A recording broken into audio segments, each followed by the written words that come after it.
The Max Rebo Band touched our hearts in the original trilogy and stands as an iconic figure in Star Wars history. Today we will be going over every member of the band's stories. Let's jump into it. Max Rebo, originally named Fantel, was a male Ortolan who spent his youth playing music at a restaurant to earn food. He would play every night to earn his dinner until he was noticed by Evar Orbis, who was looking to exploit young talent. Acting as Fatel's new manager, Evar Orbis convinced him to change his name to Max Rebo and officially formed the band. They were able to book gigs around the galaxy, sustaining all members of the band until conflict struck at the Mos Eisley Cantina. The gig at the cantina was hot and caught the attention of other famous groups, Barquin D'an and the Model Nodes. To secure their spot, the Bith musicians attacked Max Rebo's band, killing Evar Orbis and officially making Max Rebo the leader of the band. He wasn't the smartest due to his survival mindset, and after losing the Mos Eisley gig, Max Rebo desperately agreed to a lifelong contract with Jabba the Hutt in exchange for unlimited food. With no further compensation, this agreement created a divide among the band members due to their confinement to Jabba's palace and their leader's poor choice of contract. The Max Rebo band was ultimately saved after Jabba's death and split up for the most part. Max Rebo set off on a successful solo career and eventually joined the Rebel Alliance, entertaining soldiers to contribute to the effort. In Star Wars Legends, Max Rebo eventually left music to open a chain of restaurants called Max's Flanked House, which reminded him of when he first started playing music. With the riches from the successful restaurants, Max Rebo settled on Coruscant. Droopy Mccool, also known as Snit, was a Kidanak flute player who became part of the Max Rebo band under the direction of Evar Orbis. He was purchased as a slave because of his musical talent, though his original name was unpronounceable to most species beside his own, leading to the creation of his stage name, Droopy Mccool. This name was suggested by Snootles, who along with the rest of the band, viewed Droopy as the heart of their ensemble, due to the deep sense of loyalty he had. Droopy had a close bond with Snootles, and despite his role in the band, he often felt like an outsider, longing to reunite with his own people. His chance came one day when he overheard a Gamorrean guard at Jabba's palace mentioning the sighting of Kitanaks on Tatooine. This information inspired Droopy to leave the band after Jabba's death, despite the efforts of Max Rebo and Snootles to convince him to stay. After his departure, Droopy Mccool was never heard from again, but reports from moisture farmers in the Dune Sea suggest they occasionally heard the distinct sound of a Chindicula flute during the night, hinting that Droopy may have eventually found a hidden enclave of his people deep in the deserts of Tatooine. His fate remains a mystery, but his legacy as a beloved band member lives on in the hearts of those who knew him. Snootles was a female Polowic and lead vocalist for the Max Rebo band. Her solo career dates back to the Clone Wars, where she had already become a popular singer for the Hutts. This attention led to her romantic relationship with Zero the Hutt, which is depicted in the Clone Wars series. She was ruthless and assisted Jabba in manipulating and stealing damaging information about other Hutt families from Zero. Snootles later assassinated Zero and collected a large payment from Jabba to continue advancing her career. After joining the Max Rebo band and following the death of Evar Orbis, she took on the role of the shadow leader of the band. Snootles was always manipulating the members into doing what she thought was best for the group. An example of this was persuading Max Rebo to become the official leader of the band, which would take the target off her head for future assassination attempts from rival bands, like the one that had killed Evar Orbis. Her manipulation ultimately catches up with her, and Max Rebo is approached by Jabba the Hutt rather than herself, resulting in the infamous unlimited food deal. Trying to make the best of the situation, Snootles partnered with Jabba's enemies, supplying information in exchange for credits, but she was working as a double agent, using information provided by Bib Fortuna to gain further favor with the notorious crime lord. Her music was beloved, mainly by the Hutts, but this would contribute to her downfall after Jabba's death and the band's separation. Snootles was unable to reclaim her past fame due to the other species finding her singing strange. She went on to perform for smaller audiences to get by in the Outer Rim territories and became a spice addict, which solidified her decline. Joh Yowza was a Yuzum from the forested moon of Endor. He spent most of his time with his herd, searching the forest for food, and during his free time he would often sit alone and sing Yuzum cries to pass the time. One day Yowza found a spaceship and wandered onto it searching for food. He was discovered by Rourke Garnett, the captain of the ship, who named him Furball. The captain took the Yuzum on board, using him to assist with tasks around the ship in exchange for food and teaching him basic. After landing on Nar Shaddaa, Joh Yowza left the ship to explore a tap cafe named Unco Chesco, which he had heard music blasting from. He was attracted to the wonderful music, and after entering the cafe, he began singing along with the band, which would later become Max Rebo's band. Impressed by his vocals, the band offered him a spot in exchange for food and shelter. Many of the band members shared a similar story, desperate for survival and accepting the bare minimum as payment. Though Jabba the Hutt was known to dislike Yuzum performances, he took a particular liking to Joh Yowza's performance when the band auditioned for him. After the band's separation, Joh Yowza went on to form his own band called the Palpatones. They performed on a small passenger liner in exchange for shelter, food, and opportunities to travel to exotic locations. Umpass-Stay was a Katuian slave to the Hutt Sheba and served as his bodyguard. He failed in his task, however, and after Sheba's nephew Jabba the Hutt assassinated him, Umpass-Stay was forced to serve Jabba as a guard, spy, and eventually as a drummer. When the Max Rebo band arrived for their lifelong agreement, Umpass-Stay was assigned as their drummer, tasked with watching over the band and preventing any potential assassination attempts on Jabba. After Jabba's death, Umpass-Stay was unable to envision a life free from Hutt control and eventually joined the ranks of other crime lords on the Hutta. AK-Rev was a male drum master and bodyguard to Jabba the Hutt. He was born on Sri and studied at a monastery dedicated to the god of thunder, Amshak. At the monastery, the monks taught him hand-to-hand combat and how to play the thunder drums.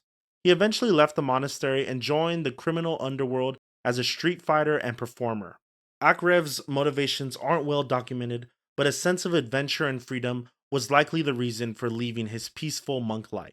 He harbored a strong disdain for other species and used portions of his fight money to send support back to his monastery. At some point, he traveled to Tatooine and was hired by Jabba the Hutt as a bodyguard after the crime lord witnessed him fighting Gamorrean guards.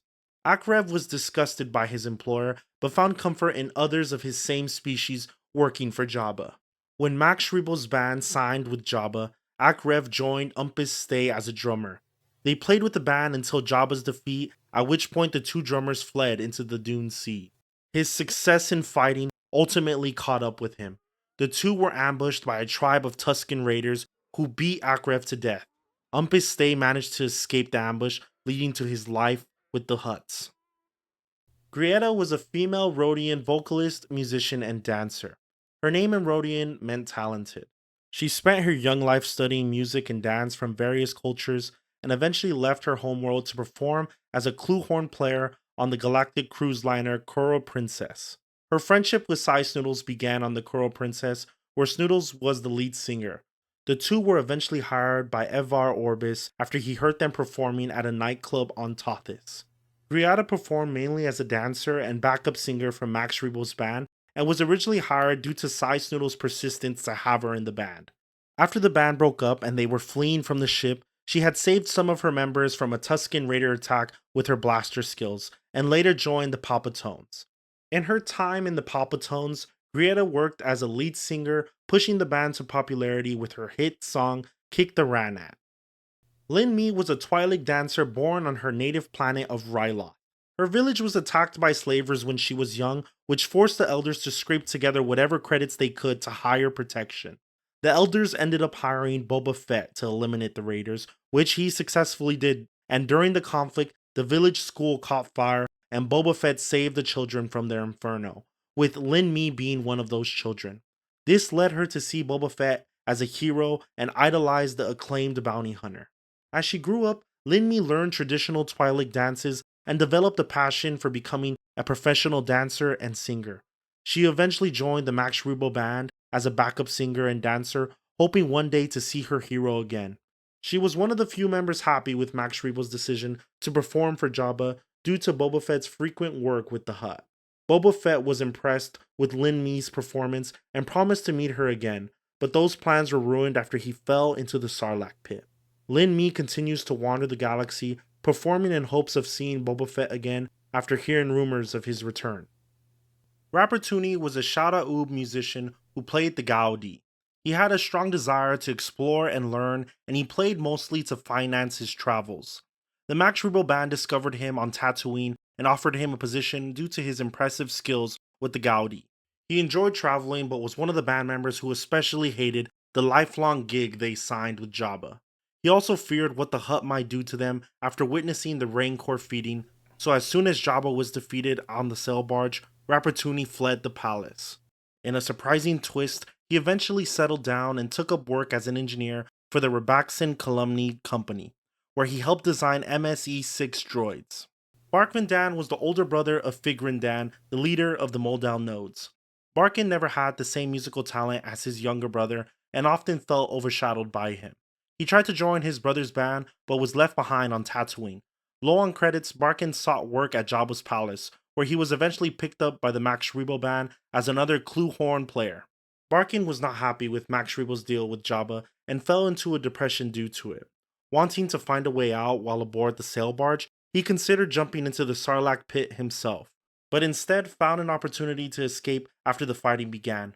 Barquin D'an fled Tatooine on a cargo barge to Stennos, where he built his own successful import-export business.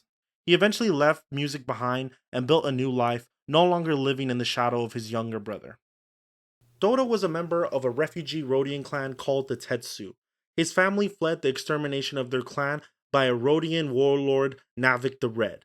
They settled in Mos Eisley on Tatooine, where they opened a laundry business. At a young age, Doda befriended a human named Faut, who often influenced the young Rodian to commit petty crimes with him. When Doda was 10, tragedy hit. A bounty hunter killed his parents and burned down their laundry business, sparing him in the process. This trauma led Doda to turn to a life of crime where he became a founding member of a street gang called the Shop P.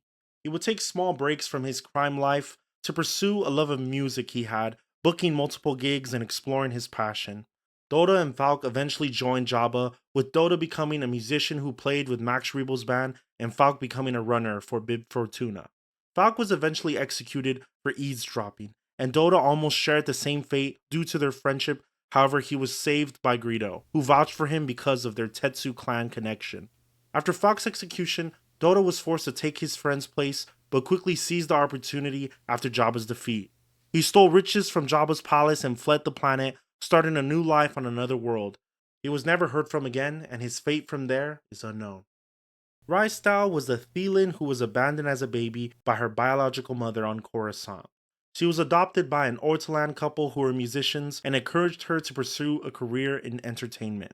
Her species was a dying race with genetic inconsistencies that made producing offspring nearly impossible. Her family was enslaved by the Black Sun after the end of the Clone Wars, and later the Sant family was wagered as slaves during a game of sabacc between the crime lord Xizor and Lando Calrissian. Lando won the game and set the family free due to his hatred of slavery. Rystall's parents, fearing for their daughter's safety, contacted Max Rebo to plead with him to hire her as a dancer and backup singer. After Jabba's fall, Rystall joined Greeata in running away to form the Palpatones. During their journey to Nar Shaddaa, she met another Thelan named Shug Nix and learned information about her father, which she had longed to uncover. Driven by a desire to learn more about him, Rystall ran off to pursue further information about her father. That's every band member's story. Some are a bit more detailed than others, but it all comes from Legends content. It was really surprising to explore some of these stories, and I want to know which was your favorite in the comments below. Thanks for watching.